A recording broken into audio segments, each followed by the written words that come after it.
तो फिर कल के मैच में ऋषभ पंत फिर से फेल हो गए। वो ना बैटिंग से फिर से कुछ नहीं कर पाए। उनकी दोस्तों ये ना चौथी इनिंग्स थी जिसमें वो बैटिंग से कुछ भी नहीं कर पाए।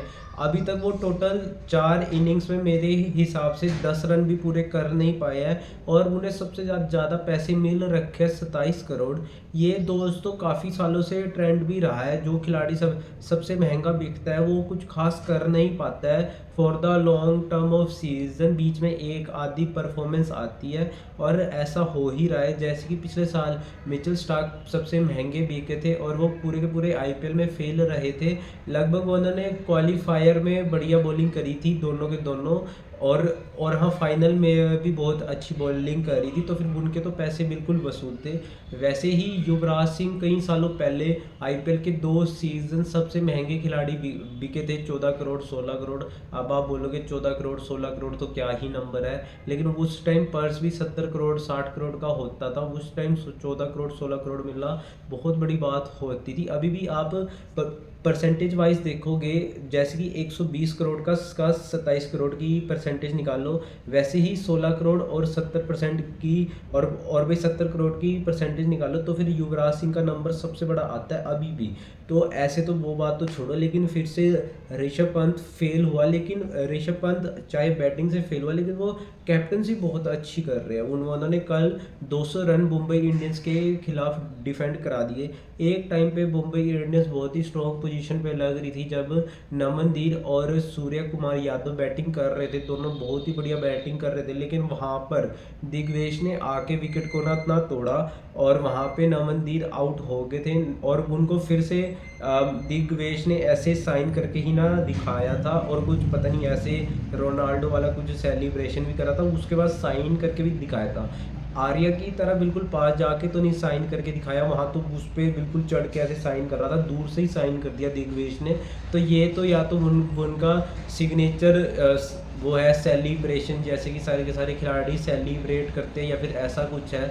लेकिन दिग्वेश की ये बातें काफ़ी लोगों को पसंद नहीं आ रही है, लेकिन उस टाइम में लोगों को आदत पड़ जाएगी कि हाँ, ये बंदा तो ऐसे ही सेलिब्रेट करता है। और जैसी जैसी परफॉर्मेंस रह रही है दिग्वेश की, जैसे कि कल के मैच में जो भाई मुंबई इंडियंस 203 रन को वो नहीं कर पाई, क्या कहते हैं मैं तो यार रोहित शर्मा ही बन गया हूँ, वो भी ऐसे करते हैं, क्या कहते हैं उसको, ये वो। तो फिर 203 रन को चेस नहीं कर पाई मुंबई इंडियंस। उसमें सबसे बड़ा हाथ दिग्वेश का ही है। दिग्वेश ने 4 ओवर में सिर्फ 21 रन दिए और एक नमनदीप की विकेट भी ली। बाकी सारे के सारे बॉलर्स की इकोनॉमी 10 से ज़्यादा थी।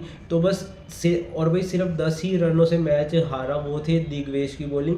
अगर वो उनकी इकोनॉमी भी 9 या 10 से ऊपर होती तो फिर कल आराम से मुंबई इंडियंस चेज ना कर लेती। तो फिर हम ना टर्निंग पॉइंट की बात कर रहे थे, जो भाई ना नमनदीप की विकेट दिग्वेश ने ना ली थी, वही था टर्निंग पॉइंट। उसके बाद तिलक वर्मा आए थे, और कल तो तिलक वर्मा सही में बैटिंग से कुछ भी नहीं कर पाए। वो बहुत ही स्लो खेल रहे थे। लास्ट में उन्हें रिटायर ही करना पड़ गया। वो उनको इतना ज़्यादा कैलिबर का खिलाड़ी, जिसने 2 मैचों में दो सेंचुरी मारी थी इंडिया के लिए, और इतनी बढ़िया बैटिंग कर रहे थे इंडिया के लिए। और अभी पता नहीं मुंबई इंडियंस के लिए उनको क्या हो गया कि उन्हें रिटायर आउट रिटायर आउट होना ना पड़ गया। उनसे हिटिंग ही नहीं हो रही थी, जो भाई अभी इंडिया टीम के लगभग नंबर 1 बैट्समैन चल रहे T20s में।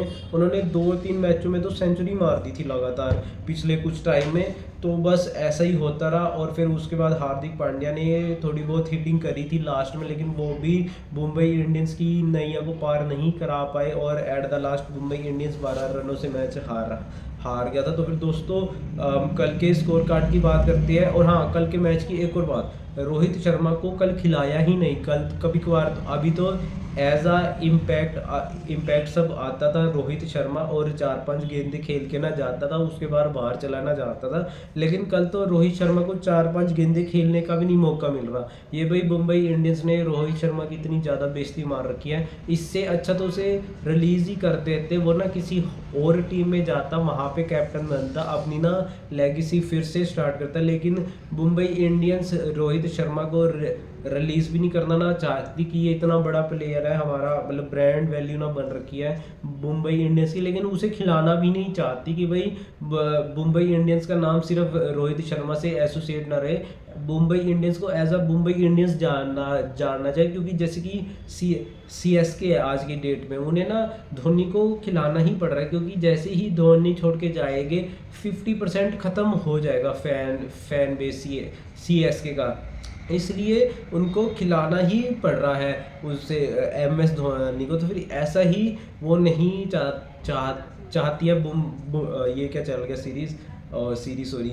मुंबई इंडियंस ऐसा चाहती नहीं है। वो चाहती है कि भाई जब रोहित शर्मा छोड़ के जाए तो भाई मुंबई इंडियंस की ना लेगेसी को कोई फ़र्क ना पड़े। जैसे कि सचिन तेंदुलकर छोड़ के गए थे क्रिकेट, तो फिर ना मुंबई इंडियंस की ना लेगेसी को कोई फ़र्क नहीं पड़ा था, रोहित शर्मा ने आके वहाँ से टेक ओवर कर लिया था। और वो ना चाहते हैं ऐसे ही अब हार्दिक पांड्या टेक ओवर कर ले, पर ये जो रोहित शर्मा से हार्दिक पांड्या का टेक ओवर है, ये वाला पार्ट अच्छे से नहीं हो पा रहा है। यहाँ पे बहुत सारे क्लैशेस आ रहे हैं, लड़ाइयाँ हो रही है, और भी उनके पर्स का 16 करोड़ एक प्लेयर पे जा भी रहा है, जिसे ना रिटेन भी करा है मुंबई इंडियंस ने, जो कुछ कर ही नहीं पा रहा। यहाँ से सारा का सारा गेम खराब हो रहा है, क्योंकि पर्स के 10% पैसे तो खराब ही हो गए, और ऊपर से ये आप बोलोगे सिर्फ 10%, पर बहुत ज़्यादा फर्क डालता है। क्योंकि मुंबई इंडियंस इतनी ही चैंपियन टीम है, इतने बड़े बड़े इन्होंने खिलाड़ी पैदा करे है, अभी भी इनकी इतनी बड़ी ज़्यादा स्ट्रॉन्ग टीम है, बट ये जीत ही नहीं पा रहे। जैसे कि तिलक वर्मा, मुझे समझ नहीं आता, इंडिया के लिए इतना बढ़िया खेलता है, कल कुछ कर ही नहीं पाया। हार्दिक पांड्या,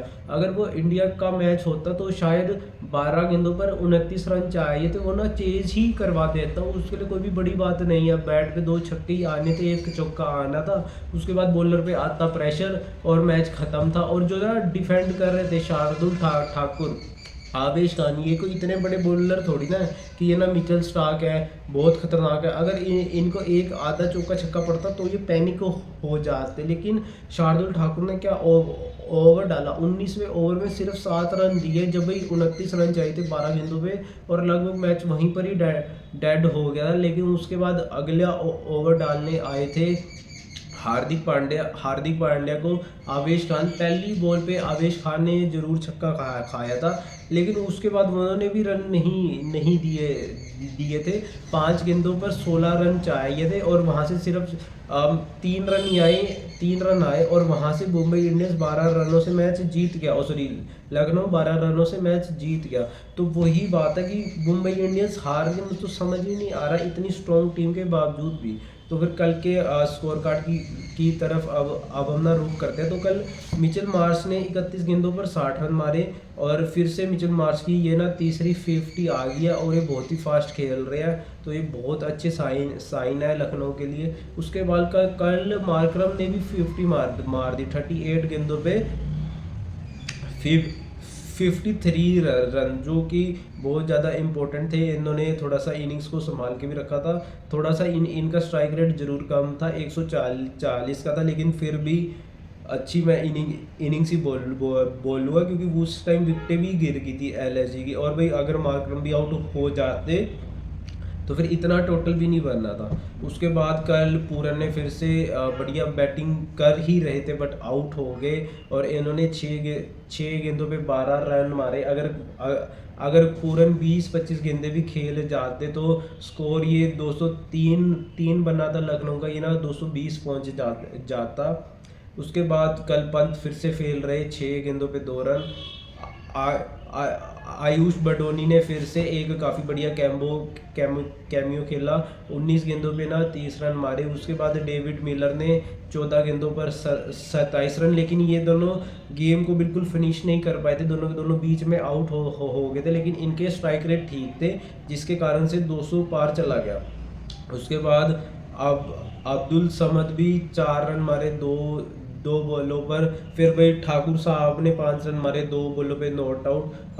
आकाशदीप पहले ही बॉल पे आउट हो गए थे, और कल द ग्रेट फिनिशर ने भी बढ़िया फिनिशिंग करी 200 के स्ट्राइक रेट से। उन्होंने एक बॉल खेली और 2 रन मारे, 200 का स्ट्राइक रेट। और भाई अगर आवेश खान आखिरी बॉल खेलता है, चाहे ना फर्स्ट इनिंग्स की या फिर लास्ट इनिंग्स की, टीम के जीतने का चांस बहुत ज़्यादा बढ़ जाता है, क्योंकि इतना बड़ा अगर फिनिशर आ गया तो आप खुद ही सोचो यार, दिमाग लगाओ थोड़ा। उसके बाद बोल्ट 3 ओवर 28 रन 1 विकेट, और 1 विकेट इन्हें ना शुरू में ही मिल जाती मिचेल मार्श की, लेकिन किसी ने अपील ही नहीं करा और इनकी 2 विकेटें होती और एलएसजी के तरह स्कोर ही ना पहुंचता, तो ये भी जो मैच कल हारी मुंबई इंडियंस और 2 पॉइंट गए, उसमें उस अपील होती तो बहुत फर्क पड़ना था। उसके बाद दीपक चहार 2 ओवर 23 रन एक भी विकेट नहीं, बेकार bowling. Ashwini Kumar 3 over 39 run 1 wicket. पहले मैच में तो इनकी बहुत हाई बन गई थी कि भाई स्टार बॉलर है, 4 विकेटें ले ली डेब्यू में, लेकिन कल अश्विनी कुमार का खूब पिटाई हुई 13 के रन रेट से, और पर हाँ 1 विकेट ले ली थी इन्होंने। सेंडर ने 4 ओवर 46 रन एक भी विकेट नहीं।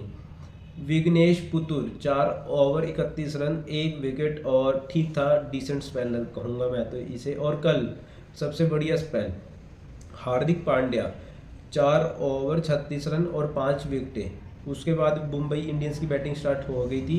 मुंबई इंडियंस की तरफ से विल जैक्स भी फेल रहे, 7 गेंदों पर 5 रन मारे। उसके बाद